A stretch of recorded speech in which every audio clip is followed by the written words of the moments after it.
What if the deadliest weapon of World War II wasn't a bomb, a battleship, or a carrier plane, but simple, cold, hard mathematics?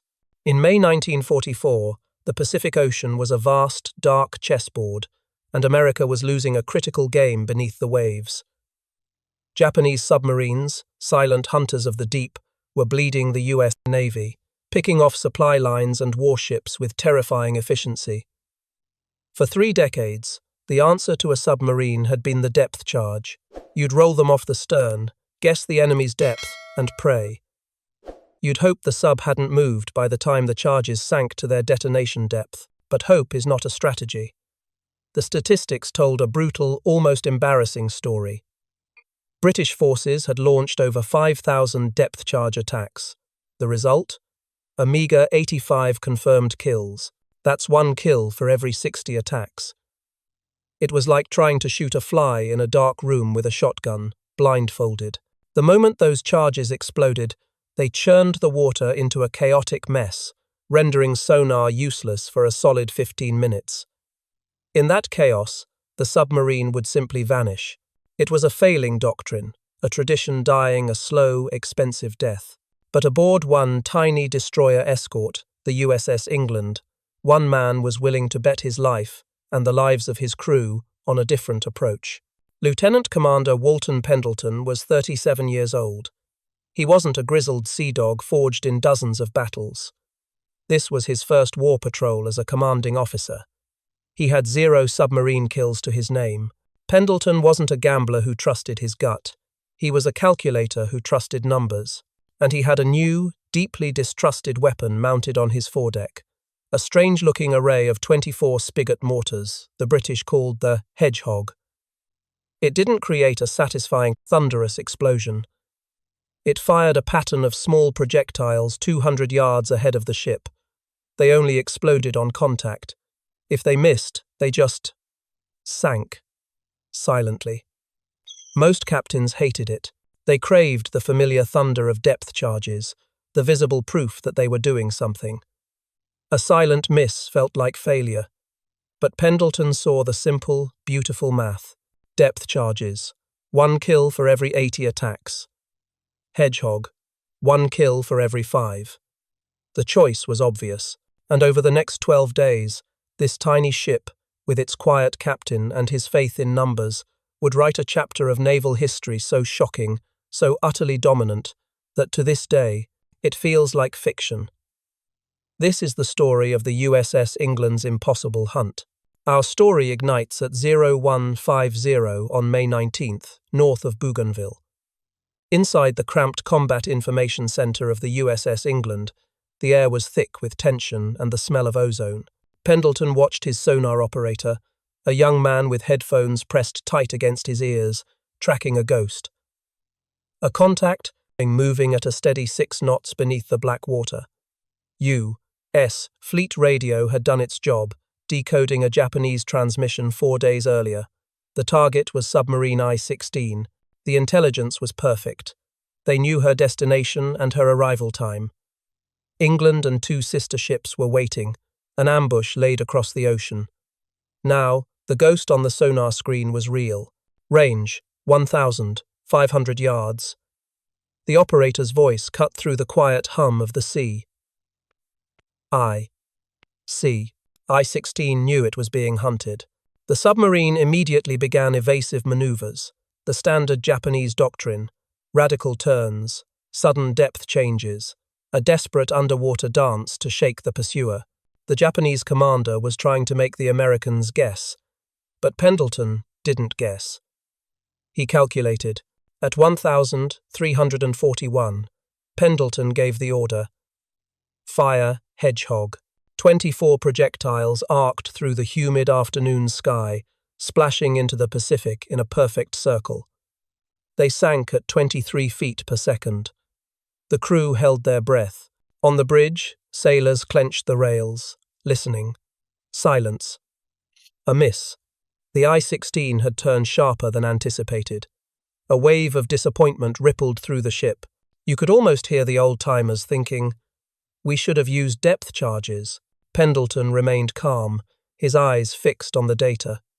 The silence wasn't failure, it was information. Sonar contact was still crystal clear. Reload, adjust for his turn. The second attack scored one hit at 130 feet. A single, muffled thump vibrated through England's hull.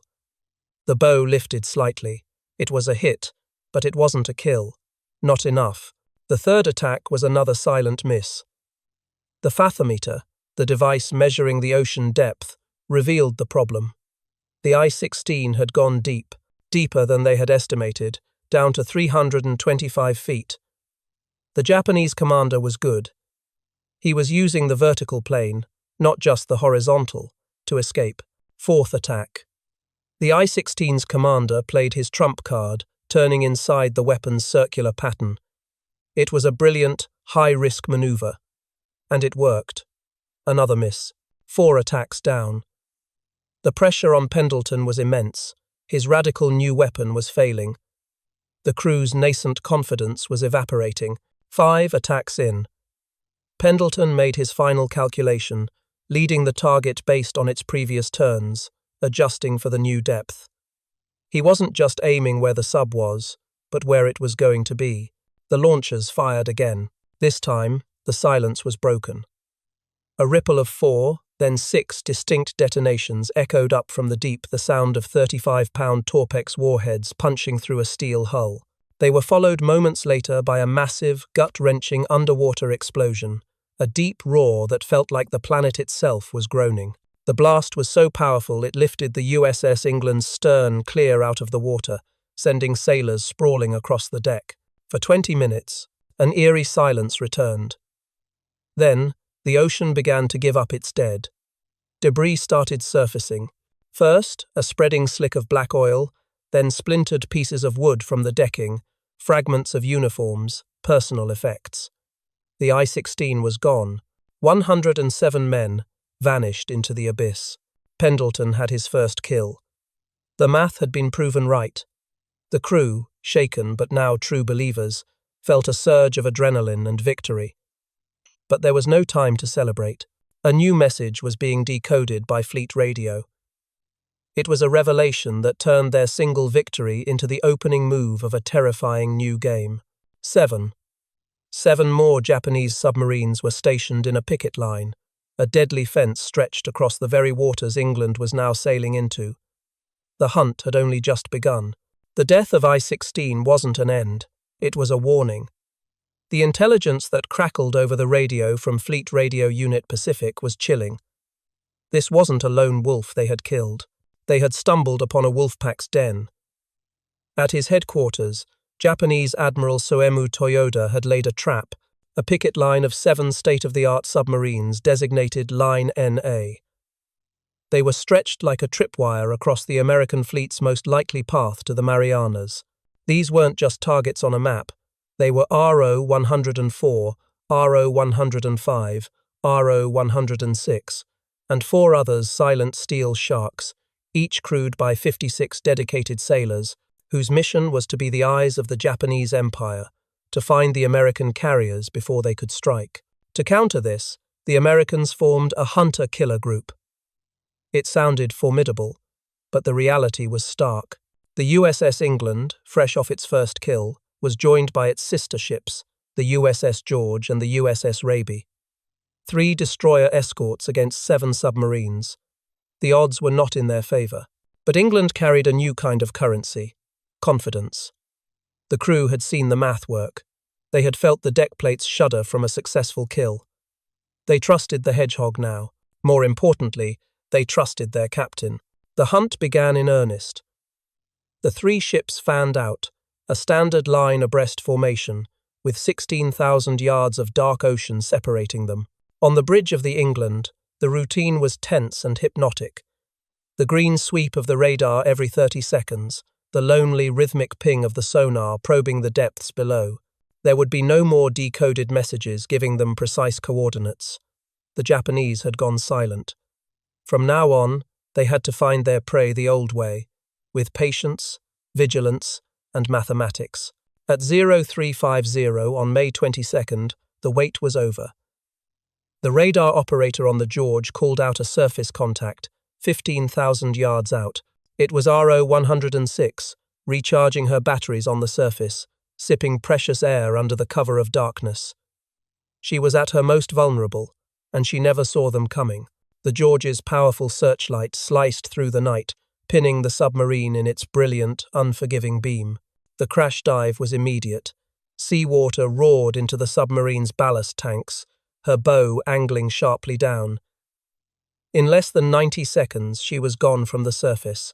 The George, now in the lead, moved in for the kill. At 0415, they fired their first hedgehog pattern. 24 projectiles splashed into the water. The hunter-killer group held its breath. Silence. A clean miss. The Japanese commander was already making radical turns, but this time there was no panic, no second guessing. At 0425, England's superior sonar team reacquired the contact. Range, 1,400 yards. Pendleton could have taken the shot, but it was George's fight. However, after George's second miss, Division Commander Hamilton Haines, overseeing the operation, gave the order. The pattern was repeating. England moved in. Pendleton's approach was clinical. His sonar operator was locked on, calling out every subtle change in the submarine's depth and bearing. The data flowed not to a man guessing, but to a team calculating. The first hedgehog attack from England missed. The RO-106 commander was good, turning 30 degrees in the 9 seconds it took the projectiles to sink. But the second attack, launched at 0501, was a perfect mathematical prediction. The ocean erupted. First, 3 distinct detonations, then a massive, secondary underwater explosion that felt like a depth charge. The pressure wave rolled across the surface, and the hulls of all 3 American ships shuddered violently from the concussion, even from thousands of yards away. As the sun rose, it revealed a grim tombstone on the ocean, an oil slick half a mile wide, littered with splintered debris. There were no survivors. Kill number 2. It had been just 24 hours since the death of I-16. They reformed their line and pressed on, deeper into enemy territory. The next submarine was out there, somewhere along Line NA. 1 day later, at 0600 on May 23rd, it was the Raby's turn. Another radar contact, this one diving before it could even be properly identified. This Japanese commander had learned from RO-106's fate. He went deep and started his evasive dance immediately. What followed was a masterclass in frustration. For nearly 2 hours, the Raby and the George took turns pounding the ocean. Raby fired 4 hedgehog attacks, all misses.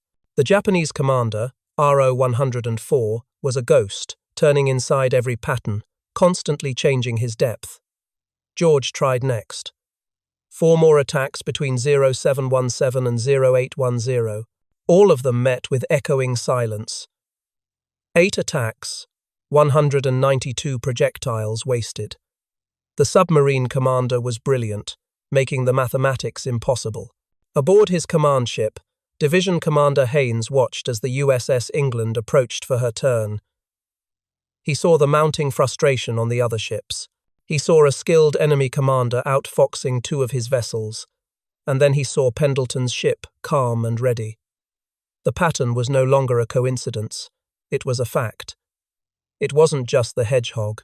It was the men using it. England's sonar team was simply better. Her fire control crew was faster. Pendleton's calculated solutions were in a league of their own. In that moment of clarity, Haines grabbed his radio microphone and uttered 5 words that would become a Navy legend, a simple admission of one ship's absolute superiority. He broadcasted to the entire group, "Oh hell, go ahead, England." It was a transfer of command born from pure results. Pendleton took control. His first attack, like the others, missed. The Japanese commander was just that good. But as the submarine turned, England's sonar team didn't just track it, they anticipated it. They had found the rhythm in his chaos. Pendleton adjusted his firing solution, not for where the sub was, but where it would be at the end of its turn. At 0834, the second attack was launched. The result was apocalyptic. At least 10 detonations merged into a single, continuous roar. It was followed by a sound that chilled every sailor who heard it. The horrifying noise of a metal giant being torn apart from the inside. Bulkheads collapsing, the pressure hull rupturing. 3 minutes later, the submarine's batteries exploded in a final massive convulsion deep beneath the waves. The hunt for debris took hours. But at 1045, the evidence surfaced. Oil. Wood. The unmistakable signs of a kill. Kill number 3. In just 72 hours, one tiny destroyer escort had taken out 3 enemy submarines and 163 sailors. The legend of the USS England was no longer a secret shared between 3 ships. It was about to spread like wildfire across the entire Pacific Fleet. The news traveled fast, hopping across thousands of miles of ocean via crackling radio waves. The action reports from a single humble destroyer escort landed on the desk of the most powerful man in the U.S. Navy, Admiral Ernest King, the famously gruff and demanding Chief of Naval Operations in Washington, D.C. 3 enemy submarines sunk by one ship in 3 days, using a weapon most of his captains considered a novelty at best. The numbers were unprecedented, almost unbelievable. King, a man who rarely wasted words, sent a simple, direct message to the Third Fleet, a message that would cement the ship's place in history. There'll always be an England in the United States Navy. It was more than a compliment. It was a decree. On the far side of the world, a small ship with a crew of 200 men had just changed the future of anti-submarine warfare, and the very top of the command chain had taken notice. But fame is a double-edged sword. While England was becoming a legend in the U.S. Navy, she was becoming a terrifying mystery to the Japanese. The commanders of the remaining submarines on Line NA knew their comrades were vanishing. They just didn't know why. They had to adapt or die. At 0120 on May 24th, the hunter-killer group found its next target. The radar on the George picked up RO-116 on the surface. The submarine executed a perfect crash dive. A familiar dance began. England moved in, her sonar locking onto the fleeing contact. But this time, something was different. The Japanese commander of RO-116 did something unexpected, something that went against every doctrine of submarine evasion. He didn't go deep. Instead, he stayed shallow, at a mere 150 feet. It was a calculated gamble. Most submarine commanders believed that deep water was their only shield, a cushion against the crushing force of explosions. This commander bet that the Americans were now hunting for deep targets, that their weapon was optimized for crushing pressure hundreds of feet below. He would hide in plain sight, in the noisy upper layers of the ocean that often confused sonar. He bet wrong. On the England, Pendleton's sonar operator didn't flinch. His ears, now expertly tuned, detected the shallow depth. "Contact holding at 150 feet, Captain." The information was relayed. The fire control team adjusted the Hedgehog's firing solution in seconds. This wasn't a battle against a predictable algorithm anymore. It was a duel between 2 thinking, adapting minds. At 0214, England fired. The result wasn't the massive, hull-ripping explosion of the previous kills. It was a series of smaller, sharper cracks, the sound of 3, maybe 5, 65-pound projectiles, punching clean through a pressure hull. At 150 feet, seawater screams into a submarine through a 3-inch hole at over 400 gallons per minute. Inside RO-116, it was a sudden, horrifying nightmare. There was no single, merciful blast. Instead, there were dozens of high-pressure jets of water slicing through the compartments, shorting out electrical systems, turning the submarine into a sinking coffin. The sounds picked up by England's sonar were not of an explosion, but of a slow, agonizing death. The groans of stressed metal as the submarine, now heavy with water, began to sink past its crushed depth. The temperature inside would have flash-boiled, the air searing the lungs of the crew. In minutes, all 56 men were gone. The submarine continued its silent descent into the abyss. Kill number 4 was not loud, but it was perhaps the most brutal of them all. The victory, however, brought a new crisis. Admiral Halsey, commander of the Third Fleet, got the report. 4 kills. This destroyer escort was no longer just a ship. She was a strategic asset, a repository of invaluable, hard-won experience. Halsey's instinct was to protect it. He sent orders to pull England from the front line and reassign her to the relative safety of carrier escort duty. It was too valuable to risk. Commander Haynes, on site, was stunned. He saw the logic, but he also saw the mission. 3 submarines still remained on Line NA. Pulling England now would leave the job half-finished. Those remaining subs would continue to report American fleet movements, jeopardizing the entire upcoming Marianas campaign. Haynes made a career-defining decision. He refused the order. He radioed back, arguing that the greatest value of this asset was in its immediate use. To win the war, you had to risk your best pieces. Reluctantly, Halsey agreed. One more patrol. The hunt resumed. The crew on England, aware they were on borrowed time, were sharper than ever. At 2303 on May 26th, Raby got a radar contact on RO 108. The sub dove. This commander made the same fatal mistake as RO 116, staying shallow, believing he could outturn the American weapon. But Pendleton's crew had already solved this puzzle. After a quick, missed attempt by Raby, Haynes's voice came over the radio again, this time with an air of inevitability. Go ahead, England. At 2323, England fired. It was a single, flawless attack. 4, maybe 6 projectiles hit in such a tight grouping that the explosions merged into one. There was no slow flooding this time, no agonizing descent. The pressure hull of RO 108 ruptured at multiple points simultaneously. The submarine didn't just sink, it imploded. The immense pressure of the ocean crushed it like a tin can. For the 56 men inside, death was instantaneous, faster than the speed of thought. Kill number 5. 6 days, 5 submarines, 279 Japanese sailors dead. In Tokyo, the silence from Line NA was now a deafening roar in Admiral Toyoda's headquarters. This was no longer bad luck or a string of accidents. This was a systematic annihilation. Something was out there, hunting his submarines with an efficiency that defied logic. He had to assume his remaining commanders were up against a new, terrifyingly effective weapon, and a crew that knew exactly how to use it. The game was about to change again. The lessons were being written in the blood of 279 men.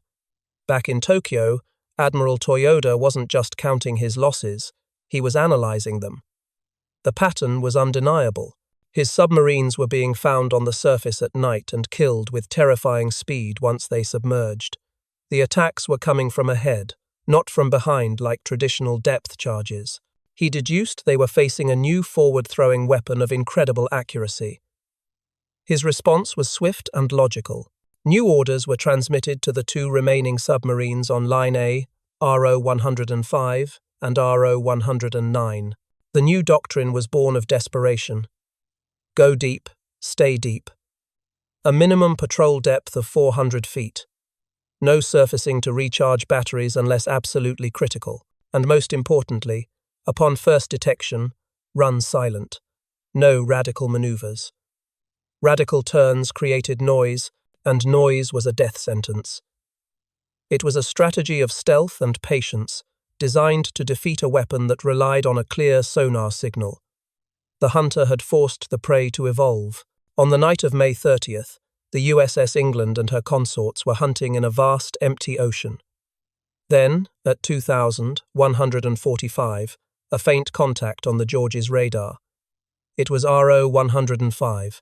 The submarine dove instantly, but this time, its commander did something no other had. He followed Toyoda's new orders to the letter, and then added his own terrifying twist. He took the RO 105 down to 400 feet, and then he simply vanished. He shut down everything. The main engines, the gyros, the ventilation, every system that made even the slightest hum was silenced. To the American sonar operators, the submarine ceased to exist. It became a hole in the ocean, a ghost that had learned a new trick. They were hunting a contact that was now making no more noise than a drifting log. Pendleton faced the most difficult choice of his command. His sonar was getting a faint, intermittent return, a knuckle, the faint disturbance of water left by the sub's passage, but it was impossible to pinpoint. He could fire the Hedgehog into the general area, waste 24 precious projectiles on a ghost, and likely miss. Or he could wait. He could play a dangerous game of high-stakes poker with an invisible opponent, betting that the submarine's finite battery life was his ace in the hole. He chose to wait. For 4 hours, the USS England sat in suffocating silence, listening. The rhythmic ping of the sonar became a maddening sound, an unanswered question echoing into the abyss. On the bridge, coffee went cold. Cigarettes were smoked down to the filter. Every man felt the pressure. They were tethered to an enemy they could not see. In a battle of pure willpower.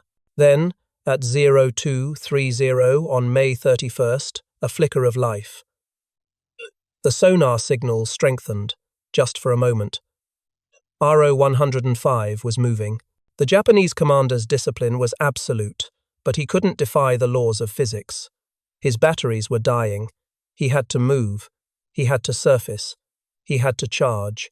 But the master of the RO-105 had one last trick up his sleeve. During those 4 silent hours, he hadn't just been waiting. He had been drifting with the deep ocean currents. When George's radar picked him up again at 0315, he was 3 miles away from his last known position in a completely different grid square. He had used the ocean itself as a weapon. By the time the American ships turned to intercept, he had already crash-dived again, having bought himself a precious few minutes of diesel engine time, enough to breathe life back into his dying batteries. It was a brilliant move. The final chase began. The RO-105 was now running deep and fast, heading northeast. This Japanese commander was not just good, he was Pendleton's equal.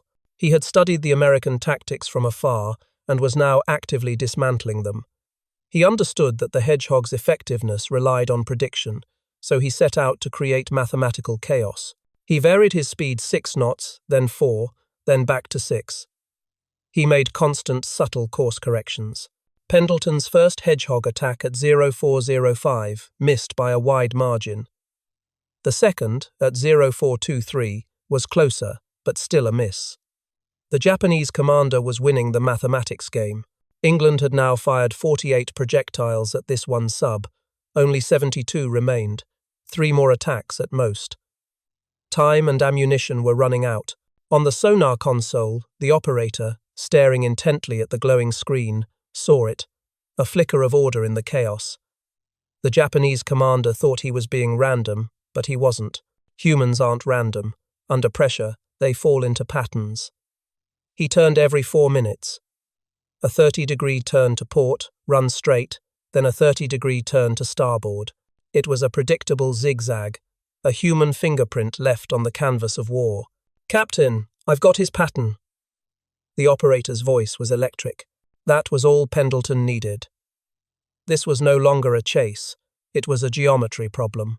He adjusted the firing solution, not aiming for the sub, but for the point in space where its predictable pattern would take it in 17 seconds. He was laying a trap made of mathematics. The third Hedgehog attack was launched at 0508, 4, maybe 5 detonations. A solid hit, but not a fatal one. The RO-105 was wounded, flooding, but its commander was a fighter. He was trying an emergency blow, attempting to surface and save his crew. But Pendleton was already firing the 4th salvo. At 0532, 8 more projectiles slammed into the crippled submarine. This time, the result was final. The emergency blow stopped. The breaking up noises were sickeningly clear. The master of the RO-105 and his crew never reached the surface. As the sun rose, the now familiar slick of oil and debris confirmed the kill. Kill number 6. It had taken 12 days to sink 6 submarines and kill 335 men. But this last kill was different. It wasn't just a victory of technology. It was a victory of the mind, a hard-won checkmate in the deadliest chess game on Earth. 12 days, 6 submarines, 335 enemy sailors sent to the bottom of the Pacific. The numbers were staggering, the stuff of fiction. Admiral Halsey's headquarters received the final report with a sense of awe. The impossible hunt was over. The order finally came down, and this time it was permanent. Pull the USS England from submarine hunting immediately. Her mission was more than complete. This single destroyer escort had not only shattered a Japanese picket line but had also rewritten the book on anti-submarine warfare. The data from England's 12-day rampage became the new gospel for the U.S. Navy. The British had invented the hedgehog, but Pendleton and his crew had perfected it. Sonar operators across the Pacific Fleet studied England's tracking techniques. Fire control officers memorized her firing solutions. Before England, the hedgehog had a success rate of around 5%. After, with the new tactics, that number skyrocketed. In the Atlantic, the weapon became a terror to the German U-boat fleet, sinking 47 submarines by the war's end. England's legacy wasn't just 6 kills. It was a fundamental shift in naval doctrine that saved countless Allied lives across the globe. As for the last submarine on line NA, RO 109, it was never found by the hunter-killer group. Having received Toyoda's warning, her commander had abandoned his post, running deep and silent back to the safety of Truk Lagoon. He and his crew survived the war, only learning months later that they were the sole survivors of a 7-submarine squadron, wiped out almost entirely by one ship they had never even seen. The USS England received the Presidential Unit Citation, one of only a handful of destroyer escorts to earn such a high honor. Lieutenant Commander Walton Pendleton received the Navy Cross. He had trusted numbers when others trusted tradition, and the results spoke for themselves. He was a quiet hero of a quiet, deadly war fought in the dark depths. But the cruelest irony of war is that heroes, and the ships they command, are ultimately expendable. England continued her service through the summer of 1944, a decorated veteran now relegated to routine escort duty. Her glory days of hunting were over. Then, on October 31st, 1944, off Leyte Gulf, fate turned against her. A Japanese kamikaze pilot, screaming out of the sky in a final, desperate act, slammed his aircraft into the ship. The bomb he carried penetrated the forward engine room, killing 37 of England's crew and wounding 25 more. The ship that had survived the deadliest submariners in the Japanese Navy was crippled in a single fiery instant. The damage was catastrophic. Towed to port, the Navy engineers delivered a cold, hard verdict based on a different kind of math, the math of dollars and cents. The repairs would cost more than building a new ship. The Navy decided the USS England wasn't worth saving. The hero ship was stripped of her guns, her radar, her legendary Hedgehog launcher. In November 1946, the empty hulk was sold for scrap. The vessel that had achieved the most remarkable anti-submarine record in naval history was unceremoniously cut apart in a salvage yard. Her steel melted down to become razor blades and tin cans. She was just 2.5 years old. And what of Admiral King's promise? There'll always be an England in the United States Navy. The Navy kept that promise. For a time. In 1960, a new, powerful guided missile cruiser was commissioned as the USS England, CG-22. It served with distinction for 32 years.